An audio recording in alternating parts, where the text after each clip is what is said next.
What's good, family and friends, lovers, haters, congratulators, and participators? It is your big homie TC Caldwell, BKA Storm E Weathers, and you are here with another episode of Inside the Music, the truth about the truth, right here on Move'emRadio.com.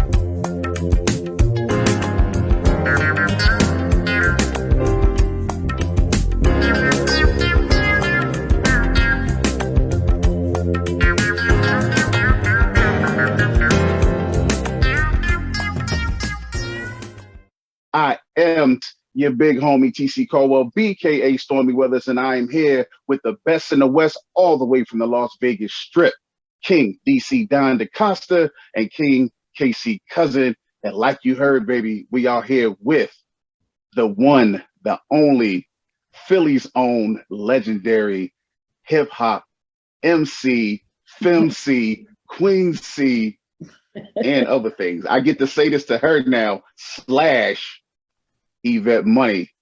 And I just want to say to everybody that don't know, this is Big Sis. So we're going to get right into it.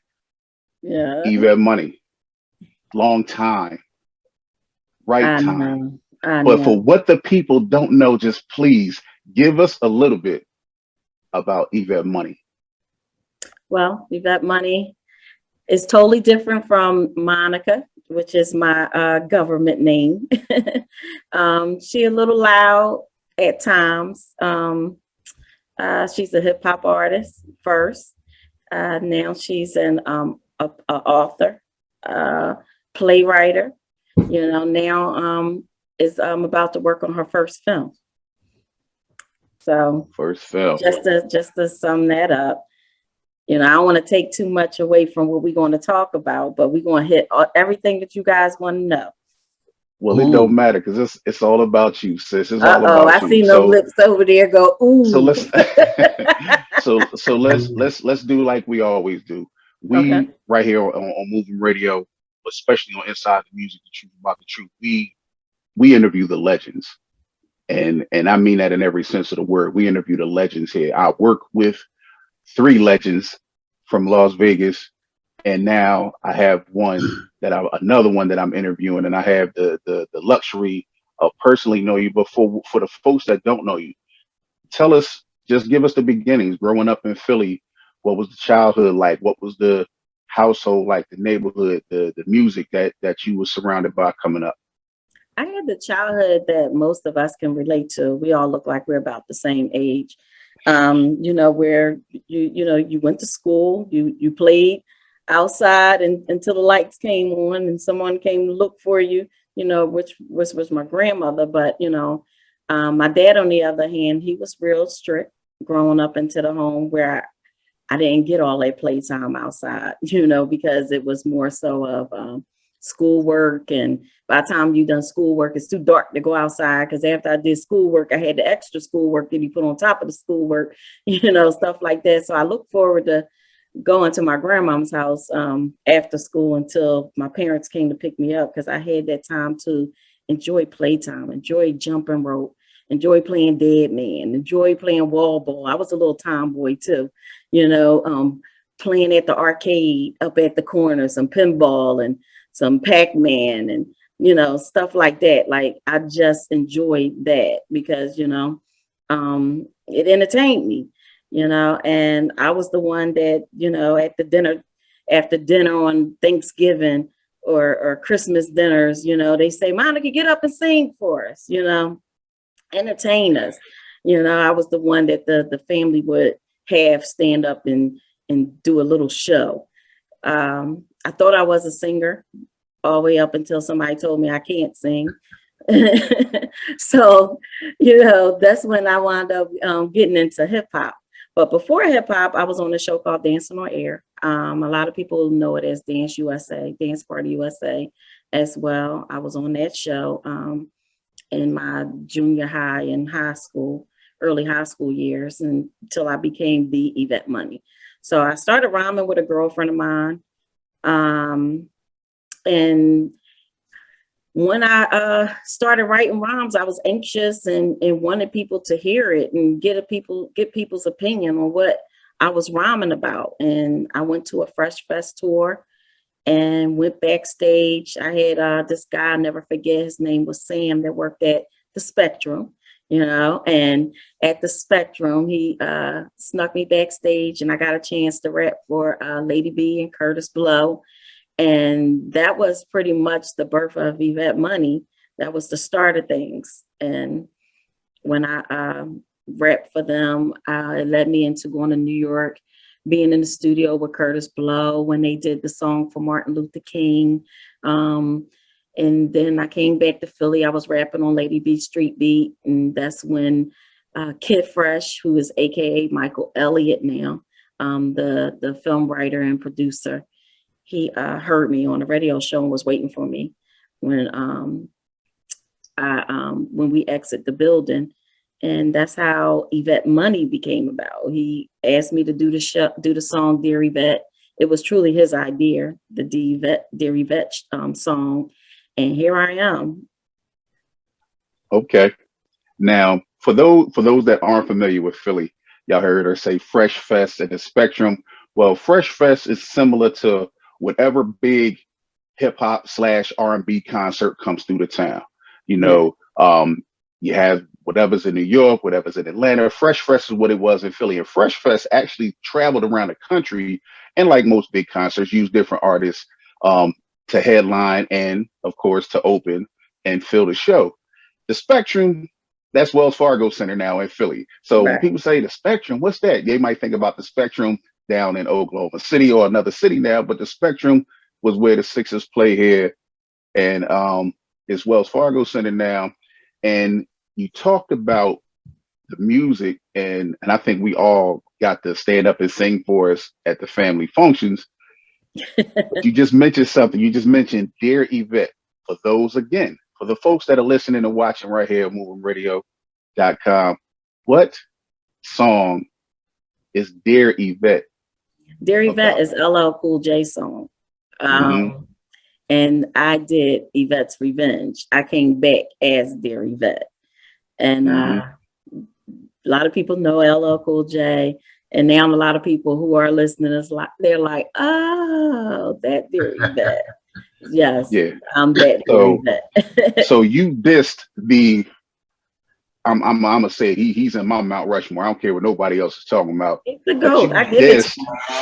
Yeah, you dissed LL Cool J in a song. Yeah. We know how things go now. What was his response to Yvette's Revenge?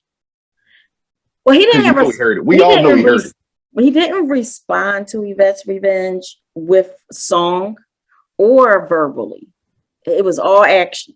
So when we had our first show over in New Jersey, I think we were at Records, if I'm not mistaken. And I think it was Black Beat magazine. It was a magazine company that was there. And they wanted me, him, and Schoolie D to take a picture together. And Schoolie and LL, they were posing already together for the picture. And they said, I walked in the room and they said, Evette, get up there and get in the photo. So when I walked up to take the photo, he walked off the photo. He declined any interviews, any pictures, anything with me at that time. So we had shows together. And it was his first time meeting me and seeing me in person because there weren't too many photos of me out there at the time. I didn't have a video or anything like that. We were working, with a small budget at the record company. So they didn't do videos and stuff like that. And it wasn't too big and popular with hip hop artists at the time with a lot of videos. I'm sorry, they got the dirt bike boys going on in the background. It's Philly. It's Philly. That's what we do. Yeah. That's that Philly thing. That's what we do here. So we had another show. And me and my girls, I had hype girls at the time. They were called the Fresh Girls. It was Yvette Money and the Fresh Girls for a lot of people that didn't know. I was not by myself. And I had this real hype girl. Her name is, we called her Vanity. And Vanity was on stage.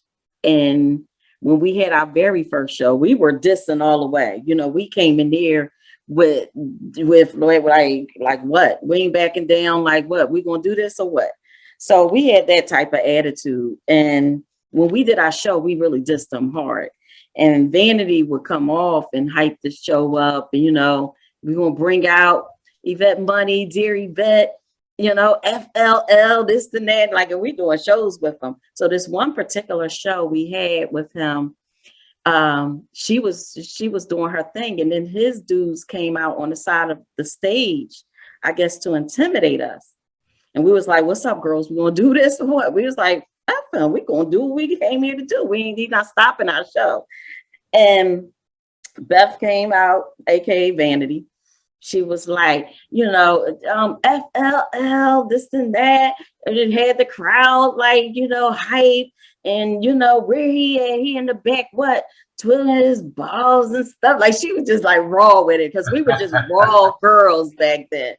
And he bust off. He came in busting in on the side of the stage. I don't know what he was, you know, what he was drinking, but he'd sipped on some juice or whatever. And he stood there, him and his boys, like they was getting ready to come and do something to us. And then we kept going on with our show. And then he left and they walked off the stage and we finished on with our show. And then he came back out again on the side of the stage and they just stood there again. And then when we were saying our goodbyes, you know, just, you know, saying goodbye to our fans and everything, he gave me there was 2 dozen of roses on the side of the stage, and they called the troops then. And we've been friends ever since. Like, he called the troops. We, you know, whoever wanted to get an interview, whatever, XYZ. I guess he had to realize this was part of the game. You know, like, we had the battles and it came with hip hop. So I guess he just, you know, had that time to sit back and reflect on that and say, hey, it is what it is. She came back at me. I can't be mad. I'm going to embrace it. And I'm going to get to know her as a person. And that's where it ended at. All our little beef and whatnot, it ended like that. So y'all had a real hip hop beef. And essentially at that time, the early mid 80s, that's what it was about for a lot of the female MCs. Mm-hmm. You know, you wasn't the only act to diss a male artist that was big at that time. It happened with quite a few of the lady acts. It just was only a few of y'all really took off and made some noise. So it was good. It was good to see and good to hear that y'all became friends and that you was able to work it out, and it was a part of business. And guess what? It was left on wax. Yeah, it was left on wax. You know, one thing though that I did learn about him is, like, he respect women, and what happened was he didn't know how to come back at a woman. He was ready to take on any man. But it's like, how am I going to disrespect this woman? Like, I'm here and, you know, I'm real. And you know, and it's not some made up person that you made up, like a Dear Evette or something like that. This is actually a girl who have a face that people see. And if I come back at her, they know now that I'm actually dissing an actual person, an actual female, you know. And I don't think he wanted to go there with a female. Not that he was scared or anything, because, you know, I'll give all his props. He, like, as a lyricist, he's a GOAT, you know. He's a GOAT, and I respect that, and I was a fan of his, you know. I mean, it still is, you know. But I'm speaking on prior to Dear Evette, I was one of his fans as well. So, you know, I'll never take credit away from him, and I'll I was kind of like scared, like, all right, where are we gonna go with this?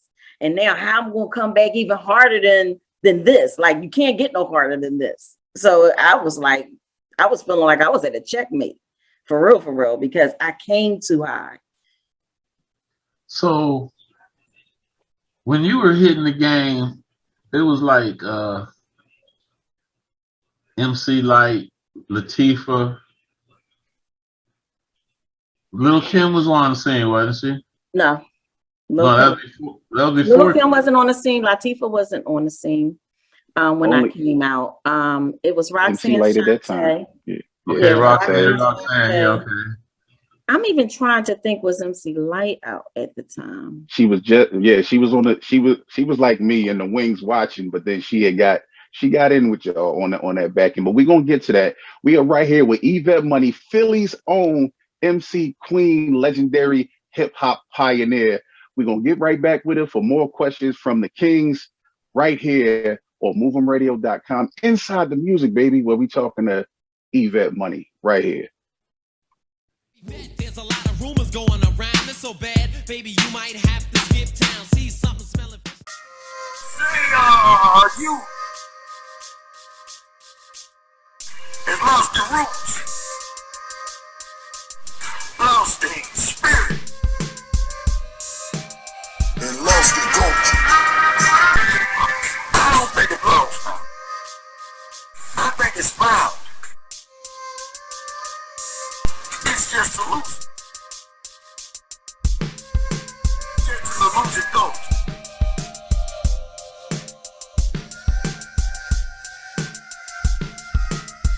It's off.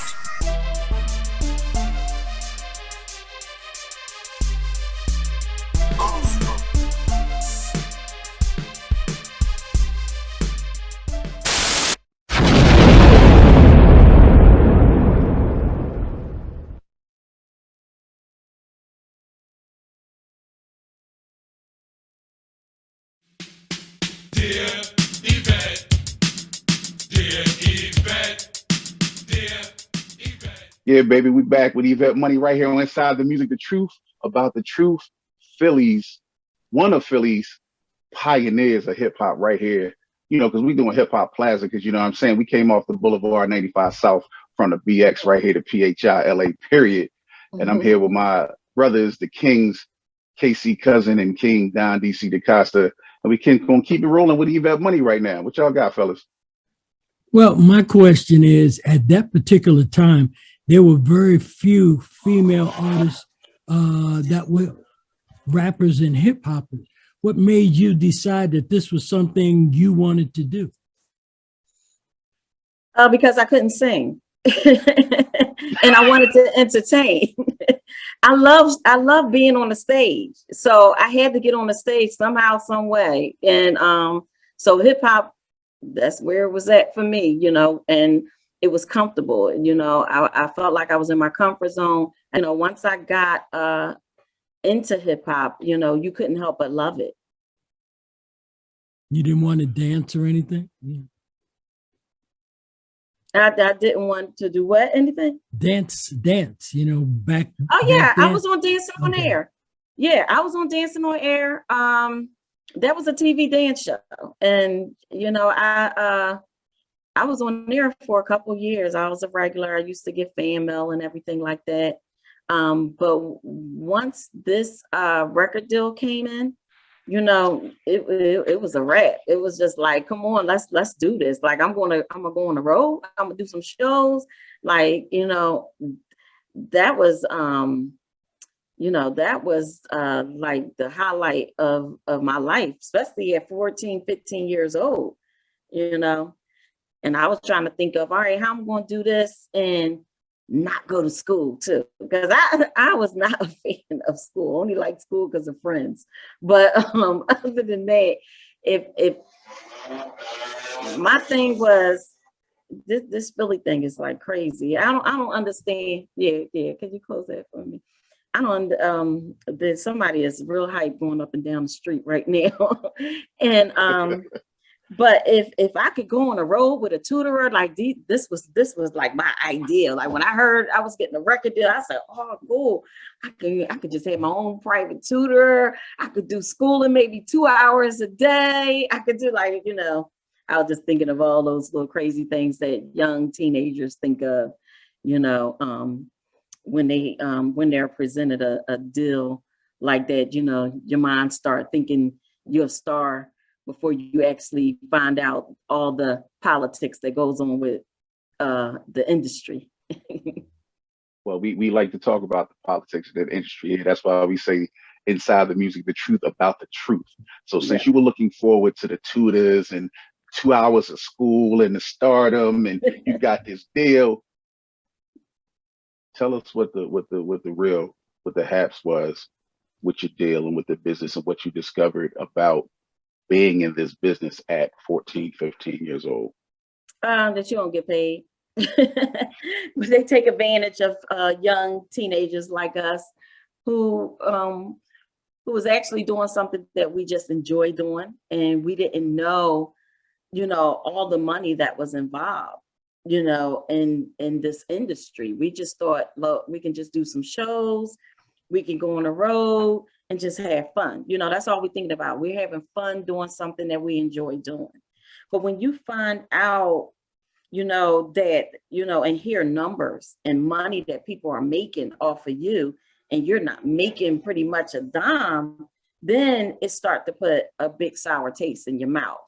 It make you wonder, like, do you, it takes the fun out of it. Whereas though now you're second guessing, is this something that you really want to do anymore? Because you don't want to be taken advantage of, not because you don't love the game, you just don't want someone to take advantage of you. And these are things that I had to battle with in the industry. So, I was with my record company, but they had their own pressing company as well under another entity. And they were pressing records. My record was being sold overseas. It was being sold out of trunk of cars, which was real big back in those days.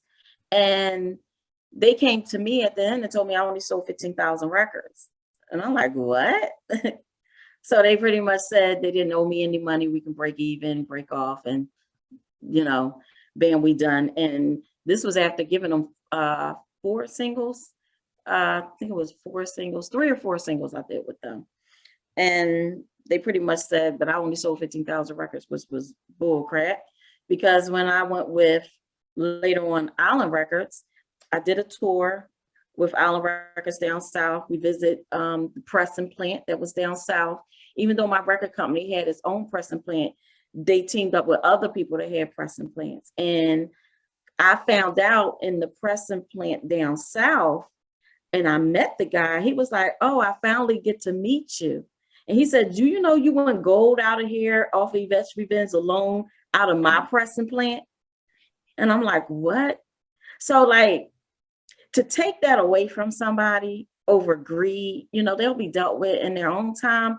But to take that away from someone, it's just, to me, it's like one of the biggest and the most crooked thief out here, because that could have changed my life, not just monetary wise, having the confidence, just, giving me a different outlook on this whole game. It could have changed my life. I could have been, and ain't no telling where I could have been, because that would have gave me that confidence to keep going.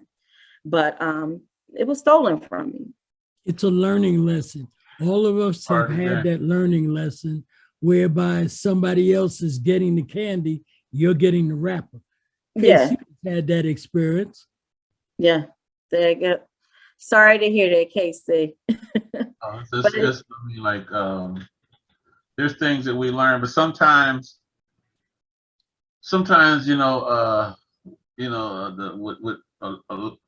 learning curve of when you get a little bit older, sometimes you realize that even though there's some things that we may have missed out of or missed out on as a result of that, sometimes we need to look and see where our life is at now. Yeah. A lot of us during those periods of times, we were very reckless, uncontrolled, and there's a lot of people that were good back then that did get the record deals, that got a little money, and they burned out. You know, I've had some friends that had complete stardom and lived a very, very miserable life as a result of the stardom. You know, I'm not saying it's a good thing that the shit that happened to you or me or anybody else happened. I'm not going to say that. But at the same time, you know, I've just gotten to the point in my life where I look back and I see certain things that may have transpired during that period of time because of the type of person I was, you know, and the stuff that I was doing. Because just like you have Monica and Evette, there was KC, and then there was Ryder. Ryder sound dangerous. Ryder sound more dangerous than KC. Yeah, Ryder. That's different, you know. And if that persona had been able to manifest himself in entirety, there's no telling what might the end result had been. You know what I mean? Right. So it could have been a possibility that if they had to deal with Ryder, brother, we might not be able to sit here and do this interview right here today. But you know, I was in as Ryder. I was in a group called Baby Brother Band. We were the first band to get banned for indecent exposure in Atlanta, Georgia. Oh wow. Things had to change. Where is the video? So he's lucky he's not in cell block 3. Right. Yeah, they didn't play that down there too much. Down there, Fulton County Correctional Facility. They was over in Decatur. We went over to Decatur and turned it out. Wow. So question. You've grown up. First of all, I might say that you look very good. Thank you. Thank you. I appreciate it. But you've progressed from the dancing to the rapping. I see some conversation about books and film. Yes, I started acting. I was doing plays. Well, we're gonna come back and talk. We're gonna talk about that after the break. All right. So we're gonna break here because we definitely got some information that KC wants to get. We're gonna take a little break, do a little promo for move'emradio.com right here, where you send them, we move them, right here on Inside the Music, the truth about the truth with our guest for this episode, the one and the only Yvette Money. Yeah, right here, right now. Let's go. Dear Evette, dear Evette, dear Evette.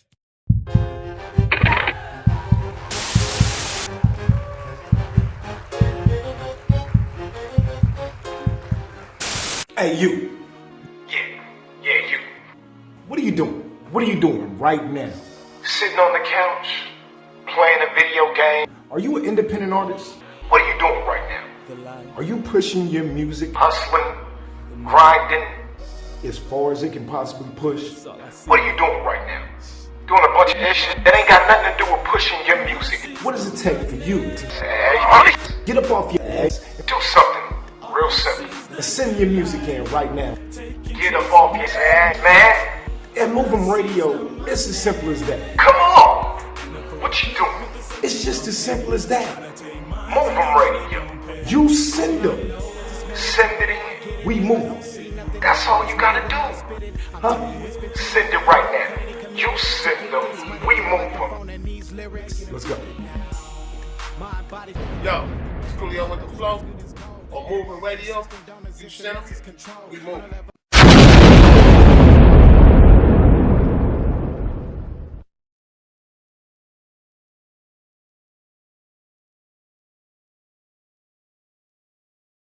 Okay, Miss Yvette, as we were saying, you had a background in not only on stage for rapping and dancing, but you've done some theater as well. Yes. Yep, I've done theater, and the thing about when you're doing theater or any entertainment on the side, when you're an entertainer yourself, and you just have all kind of creativity that's going on in your head, that comes with the whole entertainment game. I started to I had my own ideas. I started to think like, okay, if I was doing this, I would do it this way, or I would do it that way. I would add this, I would take that out. And then I had to check myself and like, wait a minute, this is somebody else's, this is somebody else's, what am I trying to say? Vision. Project. Vision is what I'm saying. This is somebody else's vision. And who am I to come in and destroy that vision or change their vision? Your vision is your vision. So I said, what I'm going to do is I'm going to sit back and I'm going to write my own, so it could be my own vision. And I sat back and I started to write a play, and I started writing as Yvette Money. Yvette Money, like I said, is, she different, so I started writing my own play, and I was laughing. I was crying. I was emotional writing. I was all into it. And it took me like 3 weeks to write it because I was so into it. I couldn't wait to get back, start writing again and writing again and again and again. And I found that this here was another gift that was hidden inside of me. And it turned out to be very successful. It's an adult play. I'm always controversial, when I'm doing something. Always got cursing in it. We say adult. What do we mean by adult? It's adult. It's X-rated like I am. I'm always doing something. Name of the play? Yvette's Revenge was X-rated. It's called The Lifestyle. It's an adult themed. Wait a minute, hold on. Wait. We got to clarify. I was trying really not to say anything. When somebody say adult, to me, they have to classify, because I've had a whole lot of X's in front of the adult. Where we are, right? And this is where we are, because I know where you coming from, good brother. I'm just trying to find out. Well, it's not hard. So it's not hard. It's an adult porn. I'll say that. It's rated R. I'll put it like that. It's for at least 18 and older. I would say 21, but 18 and older can get in. You said R. You said R, no X's. No X's. Okay. Yeah, no Now X's. you wrote that, right? Yes. You produced that particular thing? Yes. Okay. Yes. Where does the guy in the red shirt by the name of TC Caldwell come into this? Because I know somehow, some way, there's a connection. Yeah, definitely. Because we're going to talk about the truth about the truth. Let's hear the truth about what that connection actually is. Well, we were actually doing plays together, and I noticed the talent that he had in him, and I felt that he should be doing bigger roles. I loved his dedication. I had loved like the hard work that he would put in, and I loved how he would bring it when he came to the stage, and how he would bring, even if it's the smallest part, he would stand out. Even if it's small, he would stand out. And I told him that. And I told him that he should be doing something bigger, something on a larger scale. And I asked him to be a lead in my play. And that's where he comes in with that part. So he did play one of the leads in the play. And he did his thing. He brought it exactly the way I thought he would. It's like with not even without even too much direction. If you give him the role and he begin to feel that character, he becomes that character. Did you act in the play as yourself? Or did you just direct? Oh, I direct. I didn't play in the play. Okay. Yeah, I direct. Were you pimp? No, I wasn't a pimp. This particular character, he played a husband. For one, it was a husband. I think that part of the character might have been the only thing that really wasn't me, was that I was a husband in this particular play. But the character itself, it was me. I was married, and we skipped a lot when it comes to talking about Yvette Money, who we really here to talk about. Yeah, I know. I was getting. But that's a part of me as a director too, as far as what I saw in you. Because then, thank you. You know what I'm saying? Because they need to know that too, because that's a part of talent, when you can see talent, and then you actually have that talent to come and bring exactly what you were expecting of that talent. That's another talent as well. Right. Only because, again, sharing the stage with you prior to your project, one, showed me a lot because of the people that we were performing with. And again, I told you, even, during my music career, when I came to see y'all at the station, and you was like, yo, this dude, he really all right, because of what was going on in that time, when it was my chance to take the mantle for Philly, and what certain folks were doing that I wasn't doing, and what certain folks were saying that I wasn't saying. And then watching you all those years prior, and then getting on stage with you and seeing you at rehearsal, and it was like, I can't not come in here and be par with this woman and with everybody here, really, because we were surrounded by some talented people. And then when we went to perform in Atlanta, and just some of the things that happened, it was like, that was kind of like where the switch hit for me. And you was like, yo, I ain't never had nobody come ask about somebody that only had 4 lines. They was like, yo, who the cop? They had that many lines, but damn, But the character, again, Casey, the character was a husband.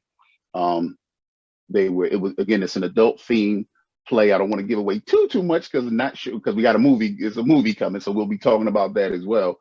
But it was just, relationships, communication, and understanding. And I really had to be 3 or 4 different people in this thing. I was a godfather, I was a husband, and a friend, as well as with what the character was doing, supportive of my wife. I was the very, how can we say, anti-typical man, what ideas of a man can be in a relationship. And the direction, the writing, it was just wonderful. And shout out to brother Bilal, who co-directed. And listen, that's just a brother like no other. But go ahead, Casey. I see you had another question, bro. Go ahead. So that's what that's the avenue that you're moving towards more so now. Yes. I love it. I love writing. I love theater. I love, I want to love film. I believe I love it. I can't even say if this is exactly what I love, but the idea of it, I'm in love with the idea of making a film. And I can't wait until part 3. It's a trilogy, for part 3 to drop, so we can get into the filming process of things. But yeah, you mentioned part 3, so that meant you was talking about part 1 and 2 of something else. So let's clarify what part 3 is. The play that is becoming a movie has now been part 3. I wrote the prequel to the play. So that's part 1 and 2. Now it is some, part 3 is pretty much done, but I added on, a lot to what was missing in the play, just to give some more clarity on, the whole idea of it. But I mean, I can say what it is, the book, because I want people to go out and buy the book. That's what I'm trying to get you to do that part. Yeah, yep. The book is called The Lifestyle. Part 1 is called Where Sexuality Begins. Part 3 is the secret sexual society. And part 2 is what's your sexual desires. And it's about two females who go through college, and that's where sexuality begins for them.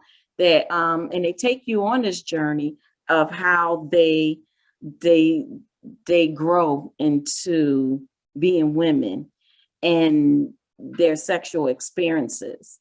And they get to the point that when they get married, that, you know, sex become boring to them. They just women who love to venture out and venture on new things and stuff. And they somehow, which comes into part 3, end up in a swing lifestyle.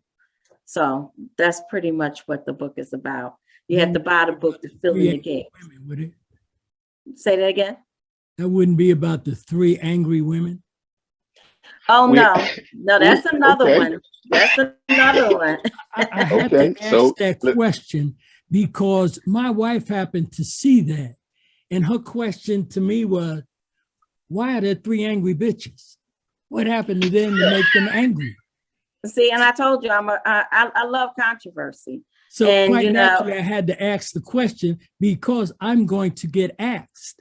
Did you ask why they were angry? And I'm gonna explain that to you too as well. Okay, so the lifestyle is not 3 angry bitches. That's 2 women right there. Now, the other play that I wrote is 3 angry bitches. And 3 angry bitches is not to degrade women. You know, that's the first thing. And that's just women. You know, we always like, what, you call me a bitch? No, it's not like that. It's because these 3 women are going through 3 different situations. And to call it 3 angry women from the things that these women went through, they weren't angry enough.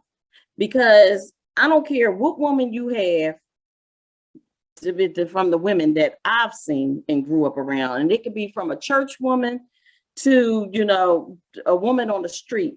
When you piss them off to the point that they ready to kick their shoes off and kick some ass, they say all the time, oh, you done mess with the wrong bitch. And that's where the 3 angry bitches come from, because I take each woman to that point to where they all will say at the time that where they pissed off to the highest level of festivity, that they like, oh, you done mess with the wrong bitch, and it's on. That's where 3 angry bitches come. That was the reason for her question. That's why she said to me, what was it? Why were they 3 angry bitches? In other words, what was the legitimate reason that set them off to becoming the angry bitches that were being written about? Something set them off. What was? Oh, yeah. Yeah. So that's what she wanted to find out from me. And like I told her, I have no idea. But I will say, I'm gonna send you the book when it come out. I will say this. I'm going to ask the question as to why they were 3 angry bitches. Okay. Yep. Tell her. Tell the queen that the 3 angry bitches don't come from the lifestyle. They have their own separate relationship issues. And I just want to, let me say this because my heart started, it's in my chest, so let me go ahead and get it out. Rest in paradise to our brother, Kango Kitt, who played one of the leads with us on that project. And for someone that really didn't do a lot of acting, he came in, and again, here I am working with literally one of my idols in hip hop, from knowing his beginnings in the music business as a dancer and as a singer, as a rapper, and then to share the stage with him, because my big sister's like, yo, Kango said he gonna do it. And I'm like, and here we get the rehearsal, the brother leaning in my direction, trying to like, yo, how we gonna do this? How this go? How that go? Because he hadn't done it in that capacity. But as we all know, we recently lost our brother. But his spirit, his life, and his energy is still here. So love and shout and peace to to his family, to Jerry, to the babies, to just the whole hip hop community. We lost a great one, another pioneer, and definitely don't want to let this moment go by without remembering his essence at this time. And all I can say, sis, is you bring everything with excellence, because I haven't seen anything that you've done fail. I haven't seen anything you've done fail. The parameters might change, the scale, they might have moved the goalposts on us once or twice. Speaking of which, we talk about it here quite regularly. Not only did you write a book, books, plays, but you're also a serial entrepreneur. Let's talk about evolveradio247.com. Yes, me and my partner Ken, we had it was a great radio station, that we had. We think about bringing it back from time to time, but we're going to focus on the movie.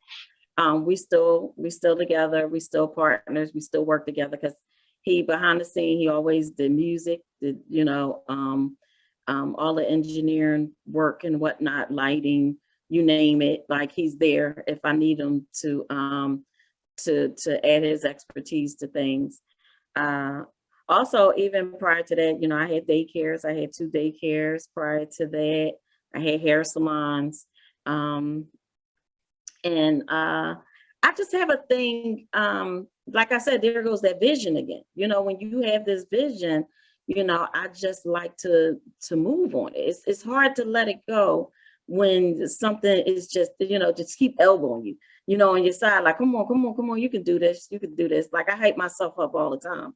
I guess that's that, that split personality thing I got going on in me. Either Evette is tapping Monica or Monica's tapping Evette, but either way, whenever I start to think of something, I'm trying real hard to, make that happen and make it into a reality. So, some things I missed, but some things was a hit. Is there anything musical happening? Well, he's a producer too as well. He has given me many of tracks, but I've been writing with my book. I found that after 50, multitasking isn't my thing anymore. So I have to stick to one thing at a time. I was so used to jumping here. I can't do that no more like I used to. So I have to focus on one thing. When that's done, I focus on the other. So once I'm finished book 3, I should be able to, lighten up a little bit and get the writing with some of the tracks he had prepared for me, and there's plenty of them. So. Don't forget me. Okay. Yeah, I don't want to get into music too much though, but I need soundtracks for the film. Exactly. So that's what I'm going to be working on, is some soundtracks, even if I get other people to come in and do it, or if people have soundtracks that fit, that works too. But that's what I'm going to be working on, a soundtrack. And I'm definitely down here to associate produce that, help that, kick that, because that's what we do out here. We're gonna take another little pause because I know we're gonna set up some music. I got this photo that I'm gonna ask K9 to put up that we wanna talk about in a minute. But we're just gonna take a little break, give everybody a little breather, reset, get you a little something to sip on. And we're gonna be right back here on Inside the Music, the Truth About the Truth, with our special guest, Yvette Money, Philly's own legendary queen MC, pioneer extraordinaire, serial entrepreneur, playwright, movie writer, book author, baby care. Man, listen, she's doing it all. We'll be right back in a few. MoveOnRadio.com. You send them, we move them, baby. It's moving radio, baby. We moving everywhere. City to city, we keep it moving till we get the bag. Coast to coast flights, touchdown, shake off the jet lag. All of the lights we illuminating, but it's not the brag. You send them, we move them, little buddy, you already know the tag. City to city, we keep it moving till we get the bag. You send them, we move them, little buddy, you already know the tag. All of the lights we illuminating, but it's not the brag. You send them, we move here on your block. Or moving radio, you send them, we move.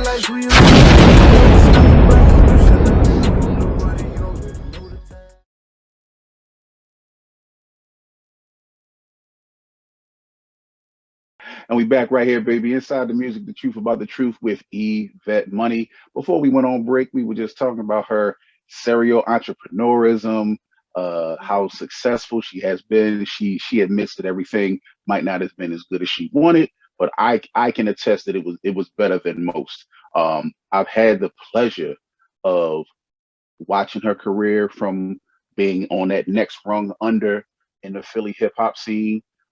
What we discussed with her earlier helped me to better navigate the music business for my career because I did it for fun, but I needed the funds. So paperwork was paramount for me, first and foremost. So I made more money without a deal, and I can't even say independent. Well, I can say independent because I had barcodes on my stuff already, and I got to keep most of the money. So we did well, but again, having the guidance of an Yvette Money, a Will Smith, like I said, many of our viewers know one of my nephews, rest in peace, Jocko, danced for Will Smith, being around the whole Philly set, Malika Love, and the folks that would come through Philly.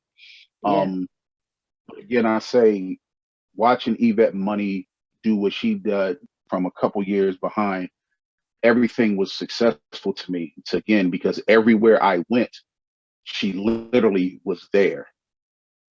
I get on the what was it? Not y'all didn't do Rush It or Flush It, but it was like keep rapping or keep your day job.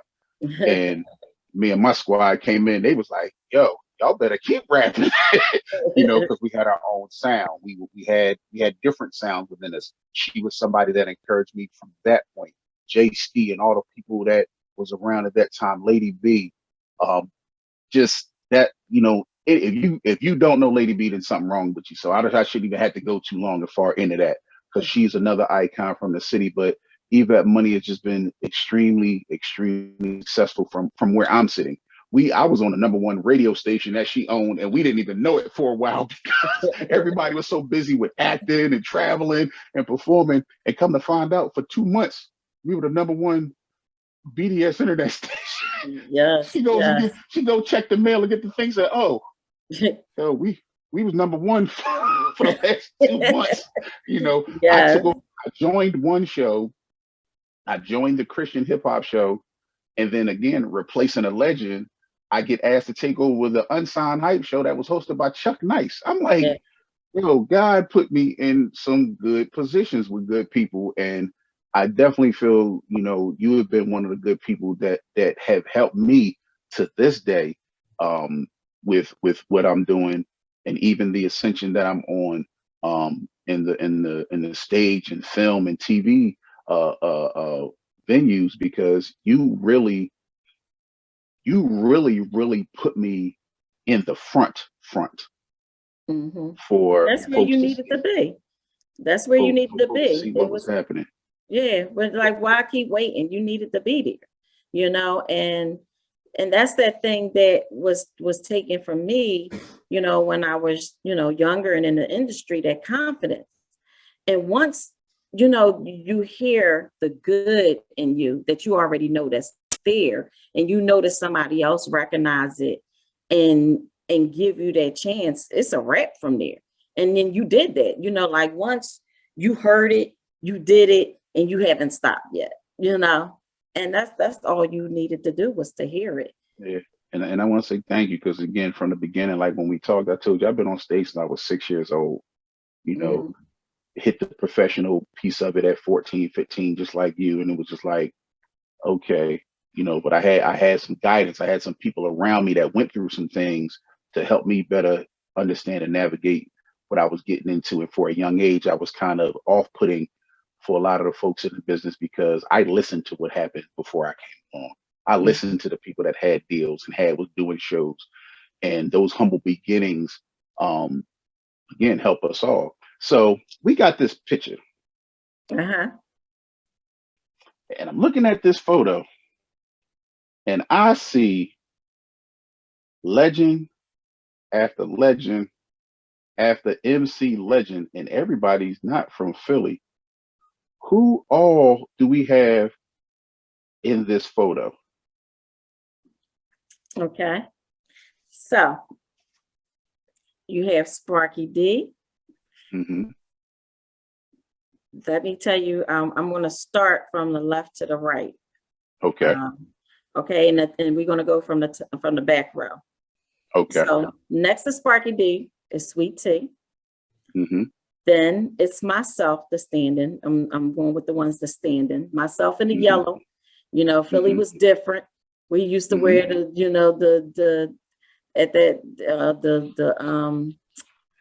the Gloria Vanderbilt and all of that Mhm. kind of stuff. You know, our ladies were, you know, because I had heels on. You know, I Mhm. had heels on that you can't see. And Philly girls, we were good for wearing some heels, blah, blah, blah. But let me finish. So it was Sparky D starting, Sweet T, myself in the yellow. That was Miss Melody that's leaning Mhm. on me. And then we're gonna go in the middle. In front of Sweet T is Millie Jackson.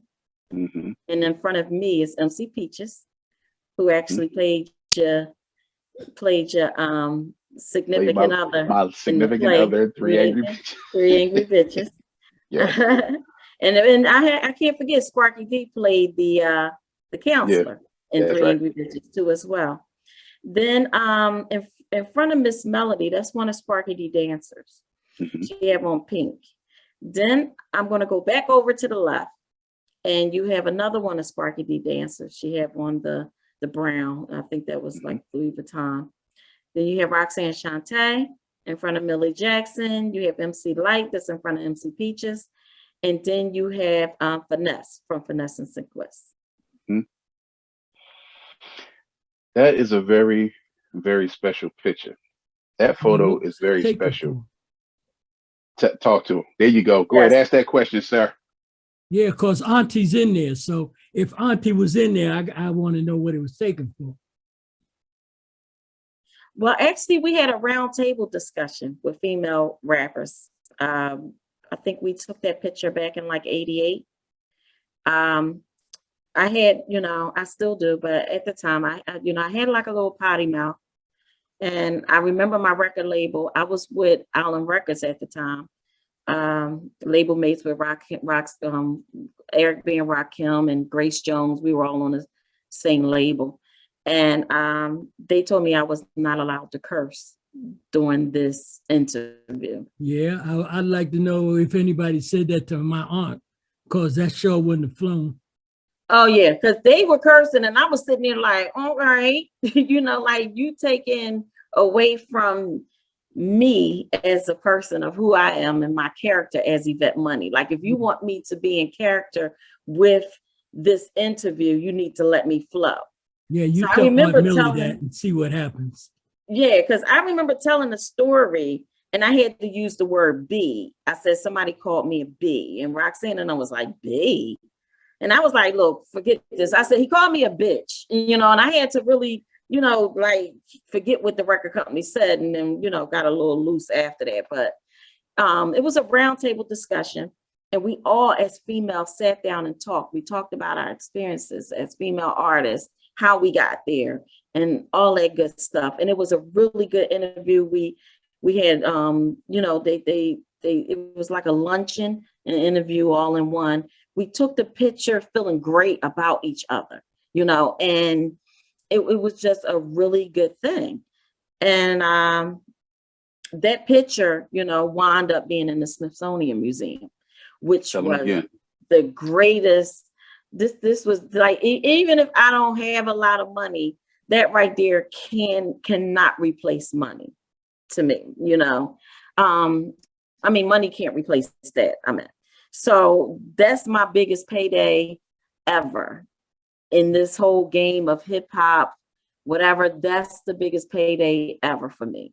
And you can't, you know, replace that at all with any dollar amount. Don't worry, there's more to come. In the Smithsonian, sir. She said in the Smithsonian. Mm-hmm. Again, I don't think it's truly understood the significance that something like that, one, with our melanated queens, two, this hip hop culture. You're in there with LL's Kango.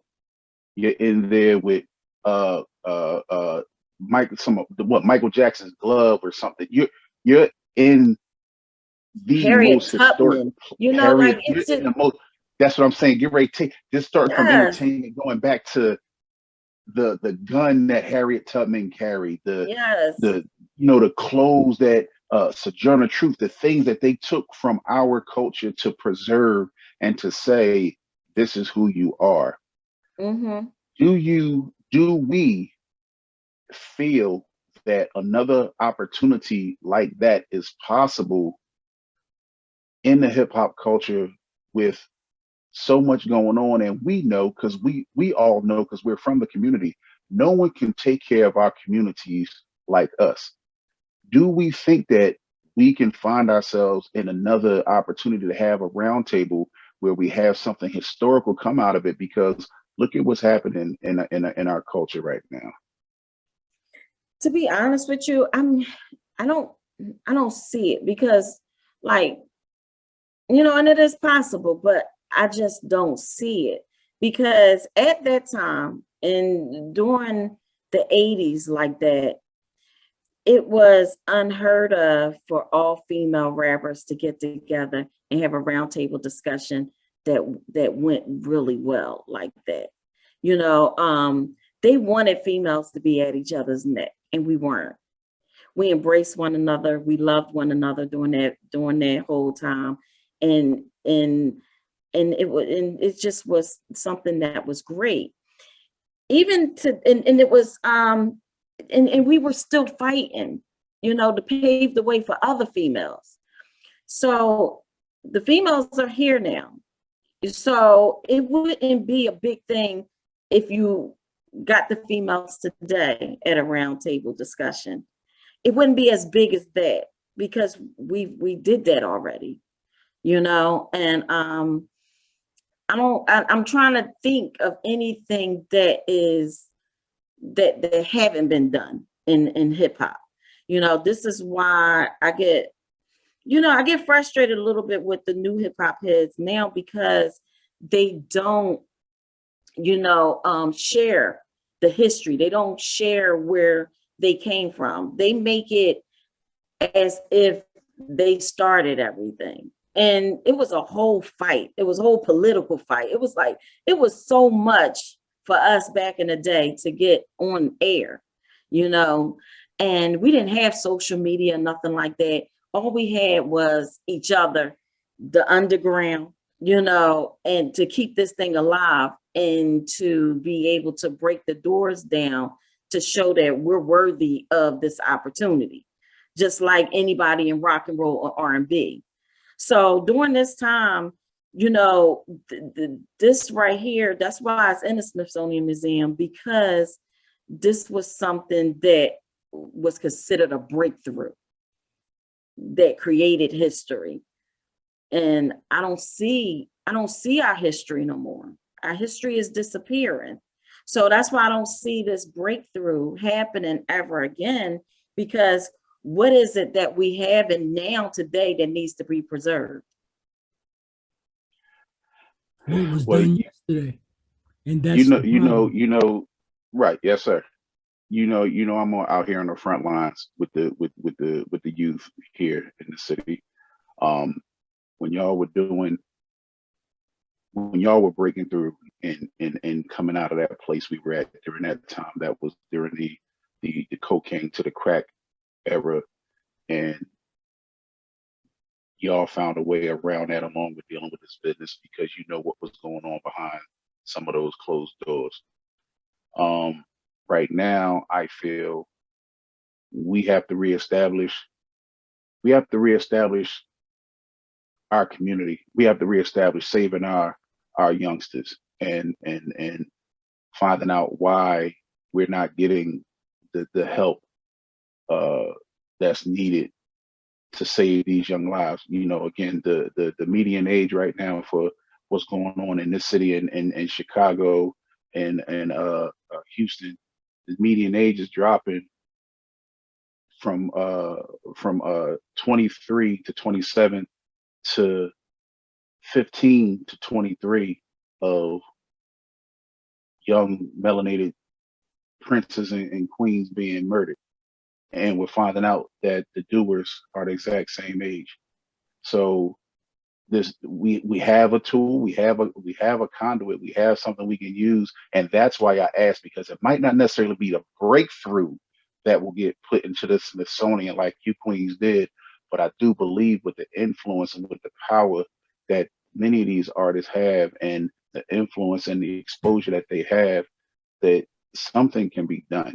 What I really think is that if the new artists today would know their history and our struggles and where we came from, and teach that as they go along, and talk about some of the people they were idolized about, and not making it seem like it was them and it started from where they started. You know, cutting your history out, you know, it doesn't give the whole story to a lot of the new schoolers that are out here. So it's not respected. You know, where you come from is not respected. And a lot of times, you know, when it's not respected like that, you know, nobody goes back to see where hip hop, you know, look into the old school hip hop era, you know, like we did with R&B music and whatnot. We incorporated that into our song, you know, to keep music alive. And now, to me, that they're not doing that, music is not music anymore. That's just my opinion. You know, it's just somebody, you know, I can't even say they're doing beats. Like, they're buying some tracks off of the internet and they're not even completing it with song. But you know, that's like in all music categories. It's not just hip hop. That happens to be the whole industry. TC did a program with one of my partners, who was Jimmy Merchant, who happened to be the writer of the song Why Do Fools Fall in Love, the organizer who put Frankie Lyman and the Teenagers together. The bottom line was they created a music category that is overlooked. Without that music category that they themselves put together, there would be no BTS, Boys to Men, New Edition. All of that is out the window. Absolutely. People assume that it was part of the doo-wop era. No, it wasn't. It was a category that all those other groups, like I talked about, Platters, Moonglows, all of those were older groups. None of them were teenagers. They were all grown people. The bottom line is they were the only group that was put together, made up of teenagers. In fact, we had it on the program with TC. When Jimmy was telling it, he was talking about how Frankie was running around trying to become part of their group. Jimmy forgot that Frankie was not a teenager when he was chasing them around. Jimmy thought that Frankie Lyman was 13. He was 12 years old. He wasn't 13 till they did the recording of Why Do Fools Fall in Love. When they had the movie, Why Do Fools Fall in Love, the history of everything that should have been in there wasn't in there. Right. I had a conversation with him the other day, and he says, oh, they want to do a film about me. And I said, absolutely not. I said, unless it's a documentary, it ain't getting done. Because I don't want to hear a lot of foo-foo nonsense that doesn't exploit or give the history of the group and the music. Nobody ever asks, where did the song Why Do Fools Come in Love? Where did it come from? And it's the same thing, like you guys had that hip hop talk, okay? It needs to be expressed to younger people. This is what we did. This is why we did it. They come into this music genre thinking that everything they do, they created. Yeah, because you know, they if you don't learn nothing, you're gonna give absolutely nothing. And that's what they're giving. They're absolutely nothing, because they don't even know where hip hop even came from, where it started from. You can ask them about the Sugar Hill Gang or anything like that, and they were like, "Who is that?" You know, they don't know this. And to me, you know, in order to be in this industry and call it hip hop, you need to know at least some of the foundation of it, you know. And now with this whole social media thing, you know, the kids are not actually, you know, they're missing, you know, dialogue with one another. They're missing, you know, how to, you know, interact and engage with one another, you know, because now they rely on social media.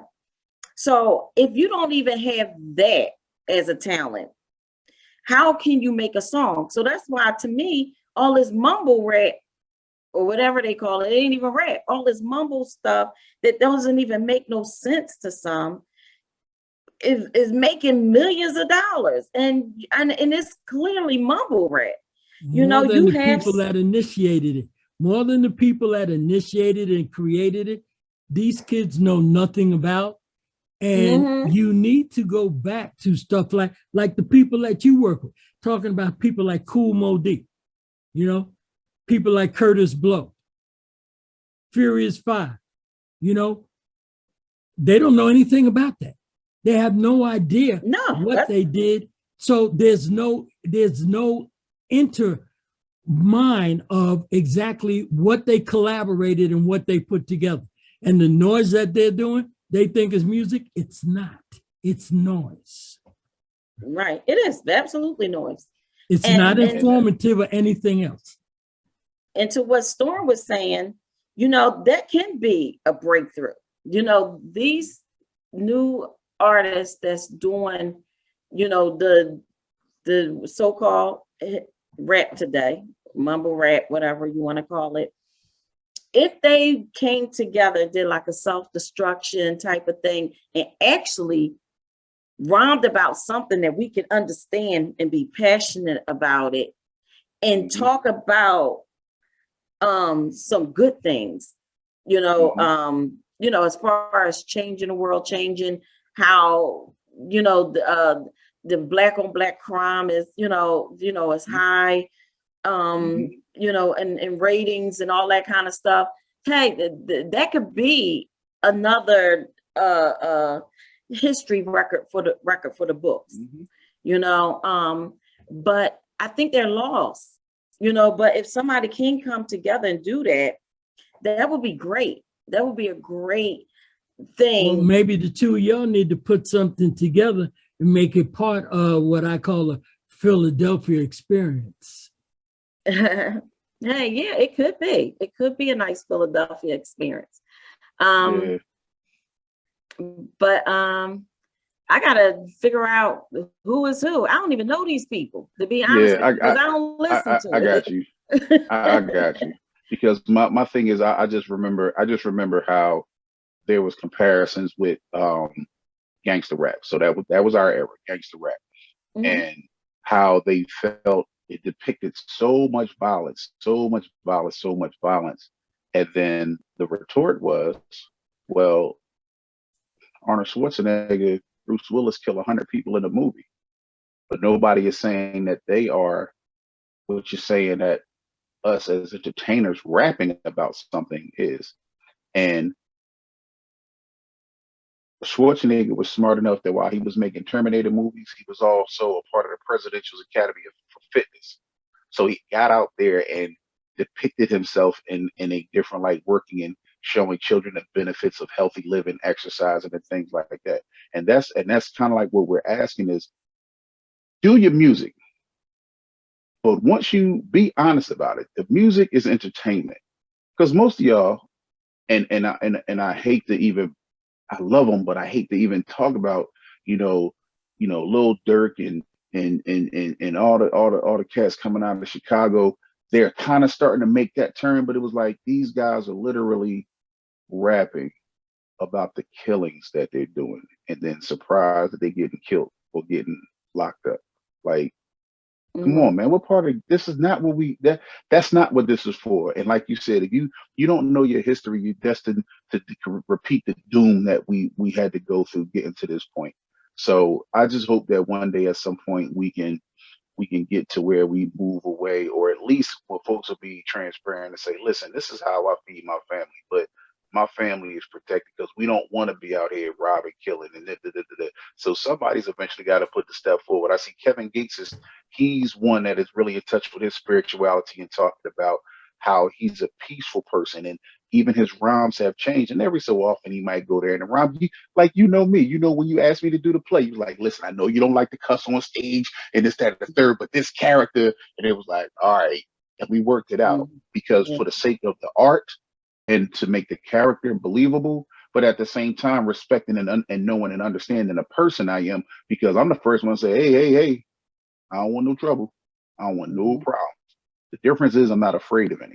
So if I can't walk away peacefully, it's going to be, let's keep it peaceful. Let's keep it honorable, and that's what we're missing. I think that's what it is. It's like I'm not seeing enough honor in what's coming out of hip hop, not enough accountability for the people that are listening to your music. At least when NWA and Just Ice and all the cats that came out that was gangster rappers, Ice-T and everybody, they said, this is music.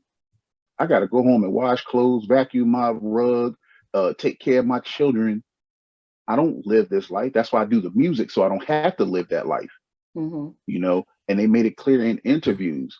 Don't mistake my difference of opinion for hatred towards you. Don't get mad at me because I call God by another name to say that you don't believe in God. No, this is just what I call God. We call a dollar in the United States. It's a Deutschmark in Germany. It's a yen in Japan. But guess what? All in all, it's still money. I don't hear anybody complaining about how we address money. So why are we complaining about simple things like that? But while we here, Vet, let me say one thing. I want to piggyback off of what you said too about the one thing about our hip hop. It was used against us. And they wanted to highlight a lot of the bad and the street violence and all that good stuff. And when you mention NWA, that's what brought this thought to my head. It's not going to be stopped as long as we don't own our own. Our problem is that we allowed other people to own our own and dictate what direction it's supposed to go. And people like NWA, when they came out, and just like even myself, I had cursing and all that kind of stuff. We did have labels on the records what couldn't be used for children, and that line has been broken. But one thing I want you to see is that NWA did a lot of cursing, calling females out their name and all that kind of stuff. But the minute, and all of that could rock, record companies push it into our neighborhood, and wanted everybody to hear it until they did Fuck the Police. When they did Fuck the Police, it was a problem. There you know what I'm saying? So that's how you can tell and you can see how they use it and they twist it to try to destroy our minds.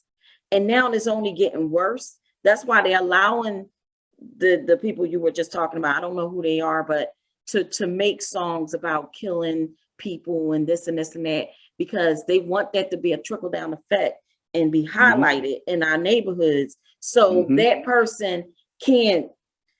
So, no, but to be honest with you, before you could distinguish the two, with us growing up, what was real, what was reality, and what was entertainment. But now you do got real thugs who are out here telling real shit that they doing, and they got people idolizing it. So this is the problem, and they don't want to stop it. It's all on social media and all that good stuff, and it could be stopped if they wanted to, because they stopped Minister Farrakhan, preaching some truth.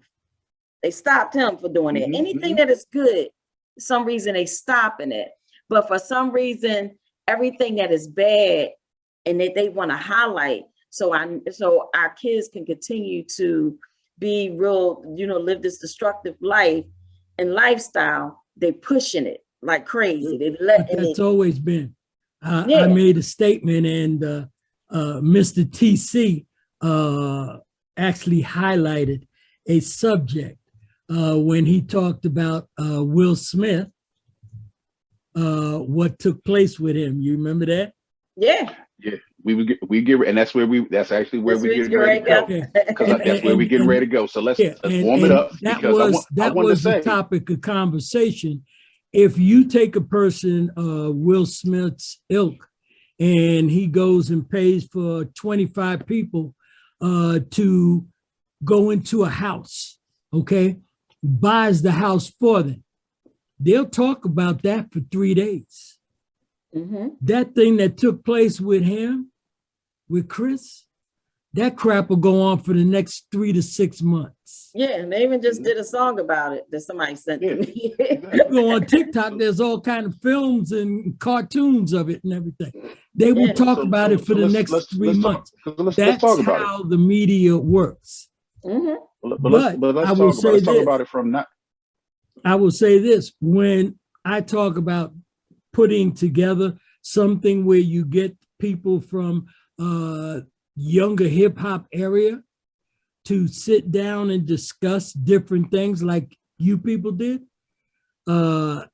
TC has people that he can call on that could help him organize that. Yeah, Revelation. And I'm gonna be honest with you, you know, and I'm not saying like to back out of anything like that, because I'll do it. But the thing about it is, until you get somebody with some serious pull to push it, we can do it. We can put it on social media. Anything that's really good and uplifting to bring our people up, it won't go viral. It won't go viral as long as it's done on a network that is controlled by them. When it's something that we ourselves control, that's where it's a horse of a whole nother color. That's where our problem is. We have lack of leadership, for one. We don't have no good leaders. And if we do have one, and every time we have one that is good, somebody sells that leader out, or the leader is a sellout, where we can never get to where we want to go. We can never get our people together to stand as one. That's exactly why, you know, we are being targeted as the ones who's going to have in a few years our income to be zero. Our money worth is going to be at zero, you know. And it's like, why is it just African Americans? You know what I'm saying? We ain't the only people of color, but they're targeting us because we have lack of leaders. We have lack of knowledge as far as generational wealth in our families. So that and we spend our money on stupid stuff all the time, from putting other people's names on our back, and we break our necks to get that dollar, to make sure we wear a belt that costs $800 or a jacket that costs $2,000. And when you got people like us that's out here entrepreneuring, making rock solid, where stay solid, they look at you telling them, well, what can I get for free? I didn't see you ask the Gucci store for nothing for free. I didn't see you ask Louis Vuitton for nothing for free. This shirt costs $35. It costs more to make it than we actually get it. But what I'm saying, and you're right, because we don't have our circle. You know, our money don't stay in our circle. We don't have financial responsibility. We don't have community responsibility. We don't have communicational responsibility, educational responsibility. It's a lost generation like myself. We're not a threat. And it's a lost generation of King Dons, of KCs, of myself. We're a dying breed, because I stand 10 toes down for what I believe in for my community. I partner up with my people. I try to pull. I'm not nearly where I want to be, but I've literally taken, and for like, even for what you did for me, I've taken people and catapulted them to Hollywood, to New York and Atlanta on projects and productions. All I'm saying is, dang, brother, don't get a shout out, just a phone call. It's a thanks. Yeah. Yeah. You know, just a, hey man, good looking out. You on social media talking about everything else. But I can't get the plug. I'm like, dang, all you got to do is say something fly, tag me to it so people can see it. Because for contrary to what a lot of people believe, some of us are actually doing something positive, responsible. No, it might not be perfect. Like you said, everything might not have had the same level of success, but we're moving in a positive direction because we're not taking from our community to say we're doing something in our community. We're not taking from our brothers and sisters to say that we're doing something. We're plugging and putting on the brothers and sisters. We're taking the shirts off our backs and wrapping them in our brothers and sisters. We got something going on. It's like, hey, yo, I want you with me on this. Come learn this with me. So you can get your hands in this and we can grow something together. Because now, you know how in our church you say 1 cent 1,000 a flight, 2 cent 10,000 a flight. It is no different in our community. There's no way in the world I go into all the places I go to with all these young adults that have a lack of structure, lack of self-control when it comes to this person. I'm around them for 2 weeks. They already get the picture. Oh no, we can't play with old head. No, you cannot. You know. And it's good that they see that and they recognize that, because most of these young folks don't no more. Right. They done dummy down our kids. You know, we can't even get, you know, they can't even hold a conversation anymore. You know, you can't even get good customer service anymore when you go, and it be our kids, you know, they don't know how to talk to you. They don't know how to, you know, take any kind of constructive criticism anymore, or just to say something, anything. I don't even want to call it negative, but like, even if I go back and say, hey, you forgot my fries. What? I ain't forget your fries. You know, this girl said I forgot her fries. Like, this is the kind of customer service, you know, I'm getting nowadays. And it's just like, what is going on? You know, and it's done on purpose. It's done on purpose. I don't know about anywhere, you know, anywhere else, but like in Philly, you know, it's a plan. We dealing with, you know, the whole gentrification. You know, we dealing with the fact that, you know, these cops do know who's doing the killings, who's who, and what is what, but they're not stopping it. They're allowing it to keep going on because they want to bring down the value of our properties, because we got, you know, developers from New York, from Denver, from LA that want to buy up all our homes, and they want to ship us out of our neighborhoods. Rental is now for a 3-bedroom and stuff in our neighborhood about, you know, from $2,500 to $3,000 now, you know, and it was never that much. You know, they trying to get us out as much as possible, and we're too dumb, I want to say, to even see it, to understand it, to know that when I shoot up this corner, grandma might be losing her house next year because now I shot up this corner. Now everybody's house then went down about another $20,000 because I done shot this corner up because I ain't like the way dude looked at me. Like, you know, you can't even look at nobody no more. You can't even say think it's too dumb. I don't think it's because they're too dumb. You have to realize it's a matter of the people that have that property, what they paid for it, and now what somebody's willing to pay for it. When I lived in Queens, my mother and father moved into a house that they paid exactly $17,400. Okay? $17,400. That house is now worth in excess of $900,000. Oh yeah, and that's what's going on in Philadelphia too. So I mean, yeah, so the problem is not that we're destroying the neighborhood, it's the fact that you look at it this way. If you're in your 70s or 80s and you paid $17,000 for this house, and now somebody says, I'll give you $900,000 for this house. That's not what I'm saying. That's not what I'm saying. What you're That's saying. not the what direction. I'm saying is that it's happening because those people go, I paid 17 for, I'll take 900 for it. I get that, but that's not what's going on. What's happening is if your house now is worth, say, 90,000, now that this dude that shot up the corner, your property and now went down to 50,000, because now your neighborhood looks like a neighborhood of chaos and violence. You know what I'm saying? And people from the developers are coming in and just buying it up, and then they fixing it up, and then they raising the taxes and raising the home so people like us won't move in that home. Exactly. But my neighbors who house that was just bought for $300,000, my house still selling for $56,000. You know, the rates are not adjusted like that. So what I was talking about the kids that's shooting up, that I'm talking about, that are doing real stupid shit, that's making their grandmothers and them lose their home because grandmama's on a fixed income. And now that grandma's on a fixed income and this house just sold for $300,000, now grandma taxes that was $1,000 a year, now it's $3,000 or $4,000 a year. $4,000. Yeah. Now her income, you know, she cannot afford that because of her fixed income, because her damn grandson then shot the corner up at the corner of the block and killed all the kids that were sitting out there.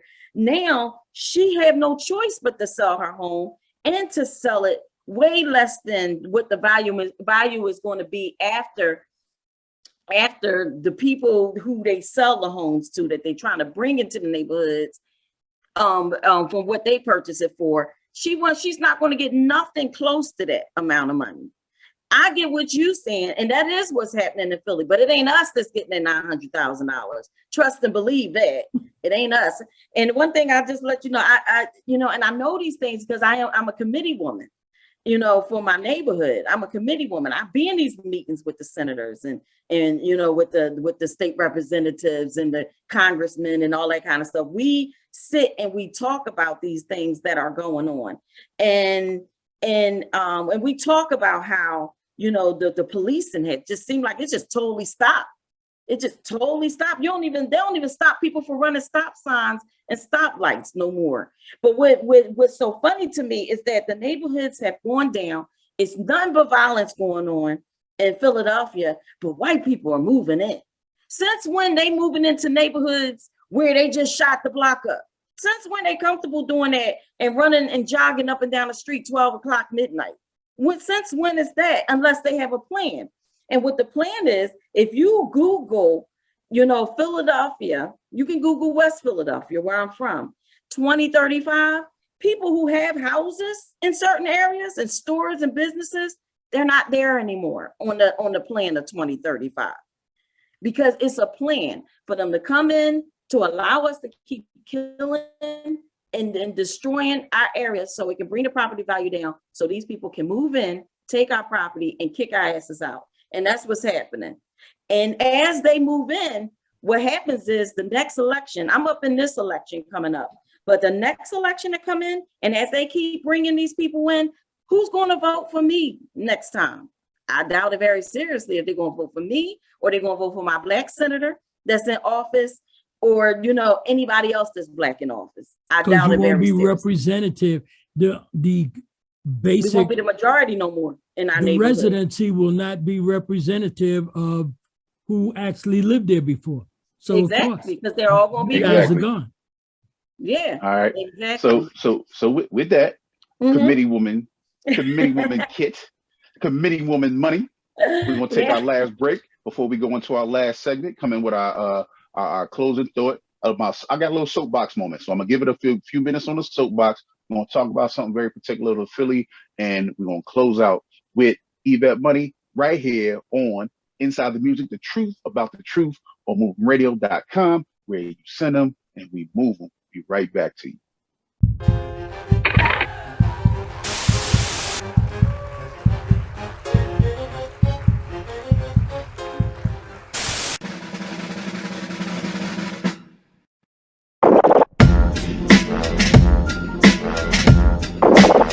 I miss open mics, open mic night. It's your brother G Smooth now, man. Like I've been telling y'all all season long, since before this season and even before that season. The reason why we do what we do is because we are on a mission to make independent music bigger than mainstream. For us to put it on for you and ain't trying to charge you a dime and to hit you with services, you know what I'm saying, for pennies on the dollar, you can't get that too many other places, man. But you can get it right here on your station. MoveRadio.com. It's more than a station. It's more than just music. It's more than just a lifestyle, man. This is a well-being over here, man. You know what I'm saying? Get with the well-being of things, man. You want generational wealth? You want to be able to leave a legacy, man? Send us the music, man. It's just that simple, man.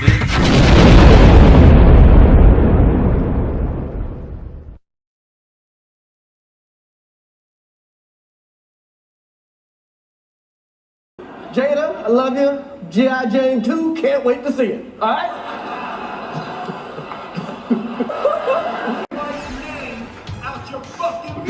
Wow, dude. Yeah. It was a G.I. Oh, wow. Wow. Will Smith just smacked the shit out of me. It was a G.I. Jane joke.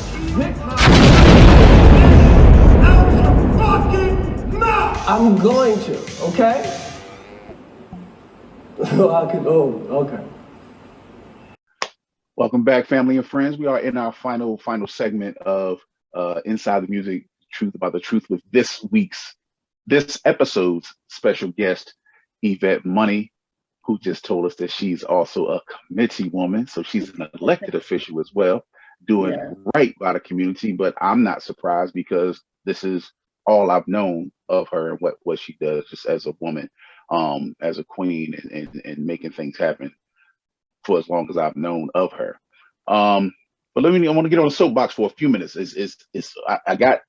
I'm gonna give us 5 minutes, like literally like 5 minutes on this soapbox, and I'm gonna throw it out there. Philly's been in the news big time. We took over entertainment these last few weeks with the Grammys, with Jasmine and everybody winning the Grammys, and Oscars with Will, Questlove, and Philly was all over the place winning awards left and right. But guess what? They got to talking about the smack heard around the world. I've done my piece by myself, talked about it on the phone with a few people, talked about it with a few people. I'm in a place where, like I said, I don't necessarily condone what he did, right, more than where he did it. Right. I wouldn't have done it that way, but I understand. I just want to know what your view is on it, because this is also somebody that we know personally. Yeah. So and I never known Will to be that type of person. We got into a fight at McDonald's one time. We were all together hanging out, me, him, Breeze, Jeff. We were watching Faces of Death on TV, watching the people bang the monkey in the head and eat the monkey brains. And when we just got hungry and went to McDonald's. So, and then somebody approached them, and Will wasn't even a fighter. Like the person approached Will. And I don't know if you know MC Breeze, Joey B. Ellis, he did the Rocky song and was down with Hammer. But, Breeze don't take no crap. He ain't taking nothing from nobody. Breeze was swinging. Will, he didn't swing nothing. So, he wasn't that type to sit up there and fight. So I was pretty much surprised. But what, I was angry about, and I was mad and I was angry that it happened at the Oscars on our Blackest night. You know what I'm saying? Like, it just seemed like something always happened to make it look like we always got to show our asses when we're highlighted. And that night, it was our first time having a Black director and producer, to host the Oscars. We had, a lot of Black people were hosting it. Regina was hosting, Chris Rock was hosting. It was another person I forgot that was hosting, but it was very diverse. And to be honest with you, we were pretty much in charge of that whole show. And with another Philly brother, producer, direct the show. Yeah, Questlove, was receiving his, and he didn't get the shine like he should have gotten because of their whole smack thing. And I just feel as Black men, we demonstrated what they've been thinking about us all along. Here we've been fighting. The Oscars are not Black enough. They don't support Black people. They did this, Black that. And then they give us the Blackest night and we show our Black asses. You know what I'm saying? That's where I have a problem, because instead of that night going down in history as one of the nights where they gave Black people a chance and it was fabulous and everybody talked about how great it was, now we got to talk about it as if it was the Source Awards. Yeah, it becomes a thing too. of being given, we've given them the power to say why we've been excluded. And that was my problem with it. My problem with it was I understand what took place. I understand why it took place. It was just done in the wrong manner. He was laughing about those jokes. He stopped laughing about those jokes, and that didn't take place until he got that look that we used to get at as kids from my mother. Yeah, from Jada. Your mother be sitting up here, and you be sitting behind her, and you start playing, and she hear your voice. She turned around and looked at you, and you got that look that if I get the hell up and come back there, you gonna be sorry. And he got that from Jada. Yeah, and he got that look from Jada. That's when he decided what he to go and do it because he thought it was funny too. The bottom line was what he needed to do was wait until after the program was over and talk to Chris and say what he didn't appreciate. Handle it like men. Exactly. He did it. Now, this is another reason for them to exclude bringing more of us on because they're saying, this is what happens when we bring them on. Okay. He gave y'all a night and look what you did to it. You trashed exactly. And on the night where we're being pushed as to what we've been accomplishing, we now get to take a step back because he's been put off of there for 10 years. Right. Yeah. And I agree with both of y'all. And again, y'all said exactly what I said. That was something that could have been handled, just not in that venue at that particular time because of the hands that were on the project. That made that the most trending Oscars for the wrong reason. And with that being said, I think we're all in agreement. I appreciate y'all staying within that 5-minute time frame for us to get that out and get it off our chest. Because again, once I want people to understand, I understand defending you, defending your family, defending your people, but you also got to be responsible of knowing where you are. Again, I understand it. That was just difficult to see it done in that place. It wouldn't have been done like that, or if anybody has seen it coming, because again, as I've alluded, people talking about, it's easy to say what it's easy to armchair quarterback it after it happened. If I would have, first of all, wasn't nobody expected anything like that to happen in that venue at that time. So stop. He could have changed it. He could have changed the narrative and got his wife a job off of that joke. If he stayed creative, he could have went up there when he was next to go back on that mic, or instead of hitting Chris, he should said, you know what, babe, G.I. Jane was a bad bitch. I can see you doing that movie soon. You know, and saying the writers that's in there had them thinking like, damn, she would be a badass G.I. Jane too. We're going to start writing the script for it. You know what I'm saying? But in essence, with all the people of color that did get awards for their creativity, that was now overlooked because of that taking place. Like I said, the fact that they won an award definitely overshadowed. Got talked about maybe an hour or 2 hours. The fact that this crap took place has been going on, and it will go on for the next 2 or 3 months. And it doesn't take away from the accomplishments of any of the other winners, but like you said, it's just overshadowed when it comes to the conversation. But this is the part of the show where we start to wind it down, get our final thoughts and final talk from our guest. So like usual, I usually hit our legendary guest with one final question, and it's usually business related. And it would be, knowing what you know now, what would you tell your younger self coming into this business? What would you tell the 14 just finished dancing on air coming into the business, Yvette Money, from what you know now from your experiences? I would tell myself more so to stop being so laid back. It's a lot of times I just fell back and I observed, and I found that the ones who had there's something in their aura when they even walked in the door and they said what they felt and how, you know, and they meant what they said, and took a stance and what they wanted and how they wanted it, you know, I think the respect was a lot different. So I would say that I would come in demanding my respect and not falling back and allowing people to dictate and direct my career, I would have been more involved in my career. Sure. Okay. And with that being said, if this is the time where we ask the folks or ask for your information, how can the folks follow you, find you, support you, come check you out, whatever we got doing, whatever we doing next, or whatever we've done already that they can go back and get. You got a book out, working on chapter 2, telling people how they can find you, follow you, and support you.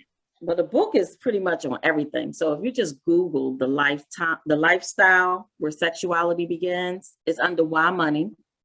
It's on Amazon, Walmart, Barnes and Nobles. It's pretty much good reads. It's on all of that, all those different platforms. But if you got Amazon Prime, you can get it probably the next day if you want to rush that order. I'm Monica Yvette Money Kitt. I mix my government as well as my stage name on Instagram and Facebook. You can reach me there. Monica Yvette Money Kitt. And I have a website, moolahentertainment.com. Why Money the author. You can email me at gmail.com. Let me see what else. Am I forgetting anything? I think that's pretty much who you want to shout out, who you want to let know that you was thinking about him while you was here on the side of the music. Well, man, no, he always know I'm always thinking about him. He right here anyway. But Boss, you know, man. my children always, I have 3, Tony, Tia, and Ahmad, and I have 2 grandbabies, Jenny and Noah, and I have 1 more on the way. And just everybody, all the fans, everybody who's listening, tuning in. Thank you for listening. Thank you for tuning in. And that's pretty much it. I don't want to, shout one without the other. And y'all know how this over 50 mind work. I'll forget that's some right. people. Yes, don't want to go there. It's how I go. King Don, what you got for him, baby? Well, what I got for him is I'd like to thank our guest, who has been a very special guest and who has the right name for the right reasons. That money, she gonna make a lot of that, okay? And if she ain't got a boatload of it now, it's coming. Just cool back and relax. The boat is floating, it's on the way. I love your vision. Somebody who has put in the time and the work that you have is definitely going to make that money. And I now have a explanation to go home and tell my wife why there was 3 mad bitches. Okay, not 1, not 2, but 3. And I will tell her, she'll have fun listening to you and explaining all of these things. But I want to thank you for being part of this program, giving it the information and the idea that even as a woman, you've been able to encompass all these different areas of the entertainment world, in play, writing plays, directing movies, music, books, authoring. It just shows that if you want to work in this business, you can find your niche. Just put your mind to it like you have and just go for it. You've done a wonderful job in it. And I thank you for bringing the truth about my partner up there. We got to hear about him too. That we never get to hear. So this time we got a chance to hear about him. So I thank you tremendously for being here. Thank you. Thank you for having me. And as usual, I close out the show. I kind of taking that final thought, we slid it into the soapbox moment. But my final thought is, as always, we have to do the right thing because it's the right thing to do, not because you're going to gain any wealth or any fame from it. But if there's somebody you love, doing the right thing is just for that, making sure that the people you love have an example of what the right thing is. Doesn't have to be perfect. You just have to make the effort of doing the right thing. And here we have a guest that, again, for as long as I've known her, she may not have been perfect, but I've always seen anything she's been a part of and doing for doing the right thing for the right reasons. And this is a woman that is in the Smithsonian Institute. museum. So don't get it chopped. She's just not any rapper. She's just not any entertainer. She's just not any queen from Philly. This is someone that is markedly in line with the pioneers of this hip hop culture, period, and the end.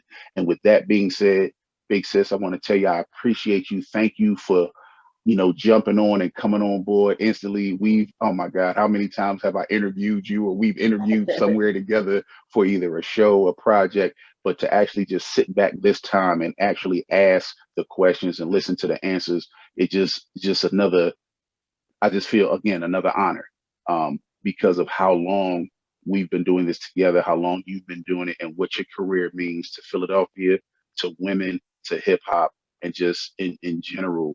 And with all the hats that you're wearing, I'm just glad to see everything that's coming into fruition. And like King Don said, everything, you got the right name because it's coming. You might not have it physically, but it is coming because they tell us our riches are in heaven. And as far as I know, your riches is being poured out on you. So we just gonna keep it moving just like that. And with that being said, this is another episode of Inside the Music, the truth about the truth. I am your big homie TC Caldwell, BKA Stormy Weathers, the beast in the east. And as you always know, baby, I stay fitted and I stay solid all day. Shout out to all the people that make our show happen, starting with Three Pharaohs Productions, Move On Radio Studios, Studio 204, 176, Source 3 Entertainment, and Stormy Weathers Entertainment. And I would definitely be remiss if I don't shout out Big Man for letting me be in the lab, getting my button pushing on and everything like that, bringing y'all these pictures, bringing y'all this music, and making it do what it do, because that's what we do, because I'm from PHILA, period, and I jump on a plane and go west and meet my kings out on the Vegas Strip out there. And that's what we do. So no matter what you do, always remember, peace and love is peace and love. God first. Don't ever mess that up. Oh, yeah. Can't forget K9 the Great, baby. I see you, boy. I'll let you, big homie. He's always around.